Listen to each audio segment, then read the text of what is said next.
La pluie tombait doucement ce soir-là, comme si le ciel lui-même pleurait un drame qu'il savait déjà inévitable. Les gouttes glissaient sur la grande fenêtre panoramique du salon, traçant des sillons irréguliers qui déformaient la vue sur le jardin luxuriant. Afi se tenait immobile, les bras croisés sur sa poitrine, les ongles enfoncés dans la peau de ses avant-bras. Dans le reflet de la vitre, son visage paraissait dur, presque étranger, les pommettes saillantes, les lèvres pincées en une ligne fine, les yeux sombres et vides comme deux puits sans fond. Derrière elle, la maison respirait le luxe qu'elle avait toujours convoité. Un canapé en cuir italien noir, des lustres en cristal de bohême qui projetaient des éclats de lumière même dans la pénombre, des tapis persans épais importés d'Iran, des tableaux abstraits au mur qui coûtaient plus cher que ce que ses parents avaient gagné en une décennie. L'air sentait le bois ciré, le parfum d'ambiance à la vanille et au santal, et cette subtile odeur de richesse qui imprégnait tout. Tout ce qu'elle avait toujours voulu. Tout ce qui aurait dû être à elle depuis le début. Mais rien de tout cela ne lui appartenait réellement. Pas encore. Afi était née la première, et dès ses premiers cris, on lui avait assigné un rôle, la grande sœur. Celle qui devait montrer l'exemple, exceller à l'école, aider sa mère à la cuisine, porter sur ses épaules frêles les espoirs de toute la famille. Ses parents, issus d'un milieu modeste dans une petite ville côtière, répétaient souvent « Afi, tu es l'aînée. Tu dois réussir pour nous tous. Ne nous déçois pas. » Mais 5 ans plus tard était arrivée Mina. Et avec elle, tout avait changé.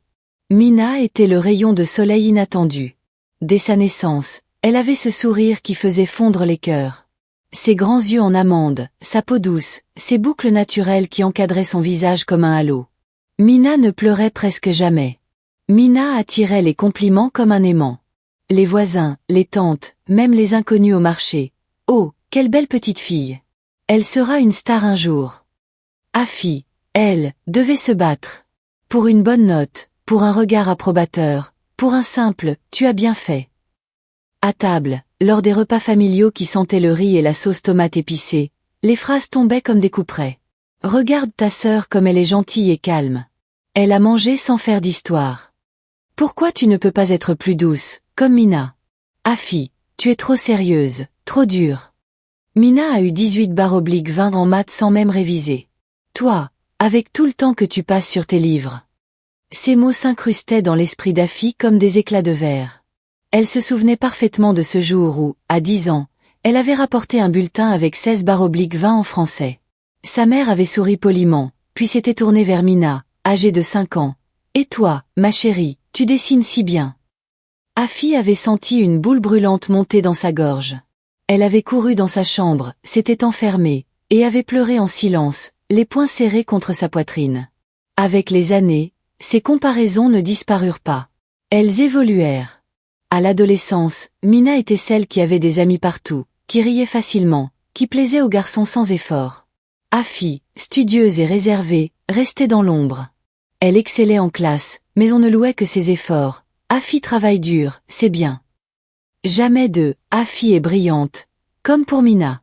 Ces expériences répétées forgeaient en elle une blessure profonde. La recherche en psychologie montre que la comparaison fraternelle constante peut entraîner une faible estime de soi, de l'anxiété chronique et une difficulté à réguler les émotions. Pour Afi, cela se transforma en une amertume silencieuse, un ressentiment qui grandissait comme une plante vénéneuse dans un coin sombre de son cœur. Elle aimait Mina, du moins elle le croyait. Mais cet amour était teinté d'une ombre toxique, l'envie permanente de prendre sa place. Adulte, Afi avait construit une vie que beaucoup lui enviaient. Diplômée en administration des affaires, elle occupait un poste de responsable dans une grande entreprise d'import-export à Lomé. Salaire stable, voiture climatisée, appartement moderne dans un quartier sécurisé. Elle voyageait parfois pour le travail, portait des tailleurs bien coupés, et gérait son budget avec une rigueur militaire. Ses collègues la respectaient pour son professionnalisme et son sang-froid. Pourtant, ce n'était jamais suffisant. Chaque promotion obtenue lui laissait un goût amer. Parce que Mina, elle, avait trouvé quelque chose de plus précieux, de plus complet. Mina avait rencontré l'amour, la sécurité, le statut social que l'argent seul ne pouvait acheter. Mina avait aussi.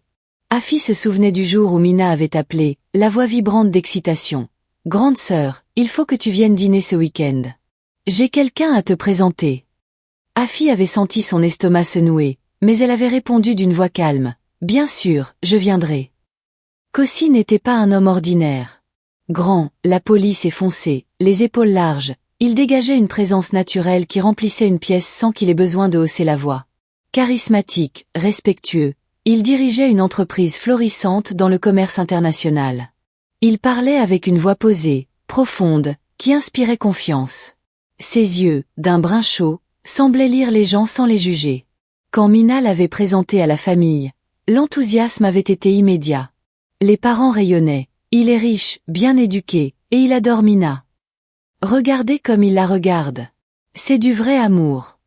Enfin, notre petite Mina a trouvé quelqu'un qui la mérite. Afi était assise en bout de table ce soir-là, un sourire figé aux lèvres. Mais à l'intérieur, quelque chose s'était réveillé. Un sentiment viscéral, presque animal. Quand Kossi avait serré la main de Mina en racontant comment ils s'étaient rencontrés lors d'une conférence, Afi avait ressenti une chaleur inhabituelle monter dans sa poitrine. Ce n'était pas seulement de l'attirance physique. C'était la reconnaissance d'un vide qu'elle portait depuis l'enfance. Cet homme incarnait tout ce qu'elle avait manqué. La stabilité, le respect, l'admiration inconditionnelle. Dès ce premier regard prolongé, Afi l'avait ressenti dans tout son corps. Kossi était à elle. Il devait être à elle.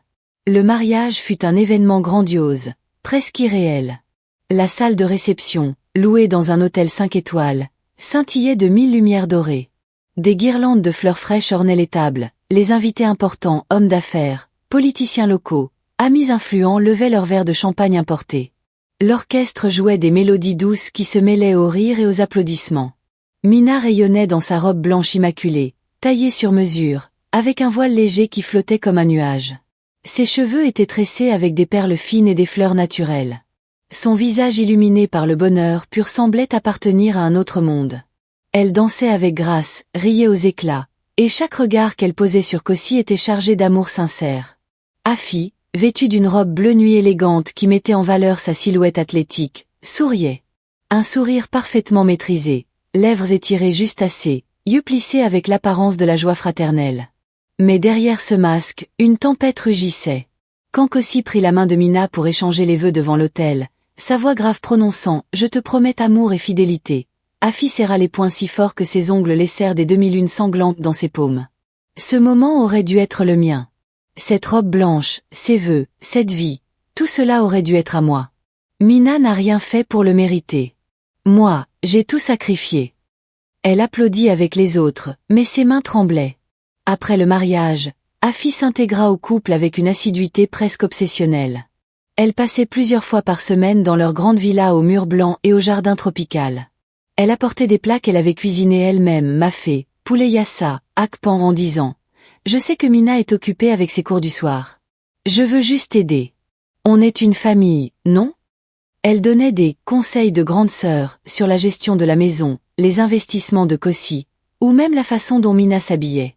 Toujours avec un sourire doux. « Tu sais, petite sœur, je veux seulement ton bonheur. » En réalité, elle observait tout avec une précision chirurgicale. Les habitudes du couple, la façon dont Kossi rentrait tard le soir, desserrait sa cravate et embrassait Mina sur le front avec tendresse. La manière dont il se disputait parfois pour des détails anodins, qui avaient oublié de payer la facture d'électricité, ou pourquoi Mina passait trop de temps sur son téléphone. Leur silence complice devant la télévision. Surtout, elle observait Kossi. La courbe de son sourire quand il racontait une anecdote professionnelle. La façon dont ses mains puissantes tenaient une tasse de café. Son odeur subtile de bois de santal, de cuir et de réussite. Chaque détail était gravé dans sa mémoire. « Tu as l'air fatigué aujourd'hui, Kossi. Mina ne te prépare pas assez de bons repas ?» glissait-elle parfois, avec un ton mi-taquin, mi-sérieux. Kossi riait poliment, mais ses yeux s'attardaient parfois un peu trop longtemps sur elle. Les nuits d'Afi devinrent un enfer. Allongée dans son lit, dans son appartement pourtant confortable, elle ne dormait plus. Les yeux grands ouverts dans le noir, elle imaginait. Elle se voyait à la place de Mina, dormant dans le grand lit king size, portant les bijoux en or que Kossi offrait, élevant les enfants qu'il désirait. Elle se voyait accueillie comme une reine dans cette maison, admirée, désirée. Chaque photo que Mina postait sur les réseaux sociaux, un dîner romantique, un week-end à la plage, un simple « je t'aime » accompagné d'un cœur était comme un coup de poignard en plein cœur. Afi les regardait en boucle, zoomant sur le visage heureux de sa sœur, sur la main de Kossi posée sur sa taille. Chaque sourire de Mina devenait une insulte personnelle. Chaque moment de bonheur du couple alimentait une douleur sourde qui la consumait. La jalousie n'était plus une simple émotion passagère. Elle était devenue une obsession pathologique. Des pensées intrusives l'assaillaient à toute heure. Pourquoi elle et pas moi? Qu'est-ce qu'elle a de plus? Elle passait des heures à ruminer, à comparer leur vie, à fantasmer des scénarios où Mina disparaissait soudainement. La recherche psychologique sur la jalousie pathologique, parfois appelée syndrome d'Othello, décrit exactement cela. Des obsessions intrusives, un besoin de contrôle, et une escalade vers des comportements destructeurs quand l'estime de soi est profondément fragilisée par des années de comparaison. Afi sentait qu'elle perdait pied, mais au lieu de chercher de l'aide, elle laissait la graine toxique grandir. Afi commença son jeu avec la patience d'un prédateur expérimenté. Très doucement, presque imperceptiblement. Un regard un peu trop long quand Mina avait le dos tourné, chargé d'une intensité qu'elle savait calculer. Un rire un peu trop complice quand Kossi faisait une remarque intelligente lors d'un dîner. Une main posée, par accident, sur son avant-bras en lui passant un plat, laissant ses doigts s'attarder une seconde de trop. Un compliment glissé subtilement. « Tu portes si bien cette chemise, Kossi. Mina a de la chance d'avoir un homme comme toi à ses côtés, mais parfois, je me demande si elle mesure vraiment ta valeur. » Un soir pluvieux, Mina était partie en voyage d'affaires pour 2 jours, un séminaire obligatoire pour son travail. Afi passa, juste pour dire bonjour, apportant un plat de poisson grillé encore chaud. Ils se retrouvèrent seuls dans le grand salon aux lumières tamisées. Le silence s'installa, lourd, chargé d'électricité. La pluie battait contre les vitres, créant un cocon isolé du monde extérieur. Puis Afi parla, la voix basse et intime. « Tu mérites mieux que ce que tu as, Kossi. » Il fronça les sourcils, surpris, posant son verre de whisky sur la table basse. « Qu'est-ce que tu veux dire exactement, Afi? Mina est ma femme. » Elle s'approcha lentement, jusqu'à sentir la chaleur de son corps. Son parfum l'enveloppait. « Je veux dire, quelqu'un qui te comprend vraiment. Qui voit l'homme que tu es derrière le mari parfait. Qui peut t'offrir plus que de la douceur et des sourires. Quelqu'un qui sait ce que c'est de se battre pour tout. » Leurs regards se croisèrent. Pour la première fois, Kossi ne détourna pas les yeux. Ce soir-là, la frontière fut franchie. Un baiser hésitant, puis passionné. Des mains qui explorent. Des murmures coupables. Ce fut le moment où tout bascula irrémédiablement. Ce qui avait commencé comme un jeu dangereux et excitant devint une liaison secrète, intense et addictive. Ils se voyaient dans des hôtels discrets en périphérie de la ville, ou parfois dans la maison même quand Mina était absente. Des messages codés sur des applications sécurisées. Des nuits où la culpabilité de Kossi se noyait dans le désir que Afi savait attiser avec une expertise grandissante. Afi n'était plus seulement amoureuse ou jalouse. Elle était déterminée à prendre la place de sa sœur. Complètement. Elle murmurait à Kossi pendant leurs étreintes. « Imagine si c'était nous deux, tous les jours. Sans mensonge.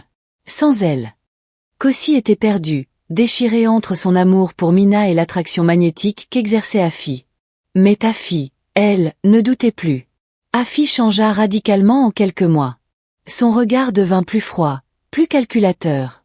Elle souriait moins naturellement, sauf quand elle était avec Kossi.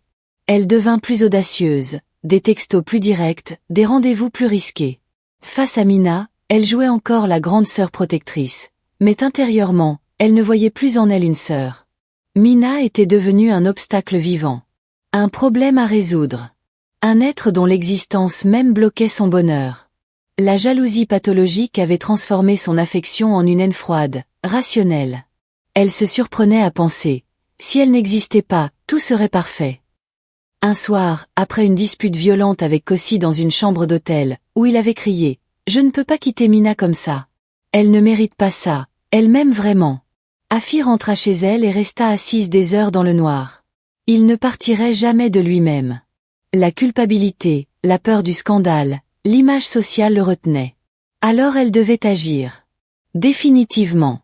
Pour la première fois, l'idée prit forme clairement dans son esprit. Mina devait disparaître. Pendant des semaines, Afi observa Mina avec une précision presque scientifique. Ses horaires de retour. Elle finissait souvent ses cours du soir vers 22h et rentrait seule en voiture ou en taxi. Ses trajets habituels. Ses faiblesses. Mina était confiante, jamais méfiante envers sa grande sœur. Elle laissait toujours la porte du garage entr'ouverte quand elle arrivait tard. Afi prépara tout calmement, sans émotion visible. Elle acheta des gants, étudia les angles morts des caméras de surveillance du quartier, répéta mentalement chaque geste. Comme si elle organisait un simple rendez-vous professionnel. Pas de traces, pas de précipitation. Juste de la méthode. La pluie tombait à verse cette nuit-là, noyant les bruits de la ville sous un rideau gris incessant. Les essuie-glaces de la voiture de Mina balayaient frénétiquement le pare-brise. Fatiguée après une longue journée de cours et de travail, elle ne pensait qu'à rentrer, prendre une douche chaude et se blottir dans les bras de Kossi. Elle ne se doutait de rien. Afi l'attendait dans l'ombre, près de l'entrée de la villa, dissimulée derrière un pilier du garage. Son cœur battait avec un calme étrange, presque surnaturel. Ses mains, gantées, étaient froides et déterminées. La pluie trempait ses vêtements, mais elle ne sentait rien.